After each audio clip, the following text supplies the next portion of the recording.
We've got one more keynote, and then we're going to announce the winners. And so I'm happy to invite up, a little biased as well, as you know, I'm an investor in Mapillary. Peter Kontschieder just joined a Mapillary team in Graz, Austria, and is building a team there. And he is a Marr Prize winner who explores how dropout distillation and neural networks will empower mapping and all of us. Is that correct, Peter? I'll try, yes. Okay, take it away. Thank you very much. So welcome, everyone, and thank you for joining me for this last presentation of today. I'll talk about dropout distillation and more things. So my name is Peter, and let me just show you how I'm going to structure this talk today. So the first part will be sort of dedicated to give a high-level overview on one of the latest research papers that I was involved in. It's going to be presented at ICML, the International Conference of Machine Learning, later this year. And it's entitled Dropout Distillation. So it's one of the last works that I was doing when I was with Microsoft Research in Cambridge. And only recently, as Evan just mentioned, I joined Mapillary. So we've just set up a new lab in Graz in Austria. We're a team of 2. And what we're trying to do is we try to exploit the type of data that we get from the Mapillary platform.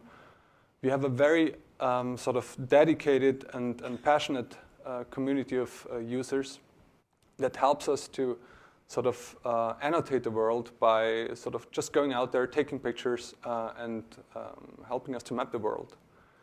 And now what we're going to do is we want to give some form of semantic reasoning to this type of information that we want to, or to the images that we get, sorry. Another very appealing sort of property with Mapillary is that we have access to this passionate crowd that helps us not only getting the images, but we can also sort of ask them for their help to get annotations to these images. And that's going to be the second part that I'll sort of quickly show. But let's start with dropout distillation. It's a bit more techy, but I'll try to do my best to sort of get the main idea. Obviously, dropout distillation has something to do with dropout, so I start with a quick introduction. I like taking a step back every now and then, and if you just look at this very simple standard neural network here, nobody in the room would probably train a neural net like that these days. But it will help us to show the case. What people have experienced was that it's very often the case that it starts overfitting soon, which means you can learn your training data, but at the time when you want to run it on some test data, it will just perform poorly. Now what Jeff Hinton and Srivastava and others have been introducing a couple of years ago was a technique that's both simple but also effective, and it's called dropout. And eventually what you want to do is, at the given sort of probability, you want the neurons that are sort of participating or that are forming certain layers in your network, you just want to sort of drop them or disable them on a random basis, such that the network doesn't have the chance to kind of relate on individual neurons all the time. So it has to form some other way of learning the content of the data that you feed it to. Now, you can sample these type of gating configurations, as we call them. So a potential topology could also look like this. Let me just, yeah. But it could also look like that. So it's just basically you can see that you can form an exponentially large set of networks that can arise from this original topology on the left. Now, if you want to do proper training, in the sense of correct training, what you would have to do is you would have to explore this entire sort of ensemble of networks at every iteration during training, but even worse, also during test time. So you would have to go through this entire set of topologies here, which is, of course, intractable. So what we're doing is we're looking at this ensemble of networks that is basically sharing the same parameters over. So we're sharing all the parameters all the time, but you're just enabling certain neurons every now and then to participate into training. And what I just mentioned before, that you would have to revisit all of the topologies would be true for training and for testing. And that's, of course, intractable, so you can't do that. Now, Dropout proposes a simple solution to that. It just employs some form of scaling. So this is a very simple approach. It's effective. You just have to run your network once, and you get a prediction. The trade-off is this will most likely not give you the optimal or the best prediction. Now, on the other hand, what you could do is you could just sample multiple of these configurations in a Monte Carlo sampling fashion, and then you would most likely end up with a better performance. However, this comes at the cost of evaluating the network several times, and you want to have better, sort of higher accuracy with less computational demands. And that's where we're finally aiming for when we're introducing our dropout distillation concept. Now, let me bring the type of randomly sampled networks in a slightly different sort of visualization. So assume that we're having this set of predictors that sort of have the same type as the original network. This is our set F here on the left. And also our dropout solution could somewhere live in this same set because it's just a rescaling. So eventually you just apply a scaling. So everything that resides in there is what we've seen before.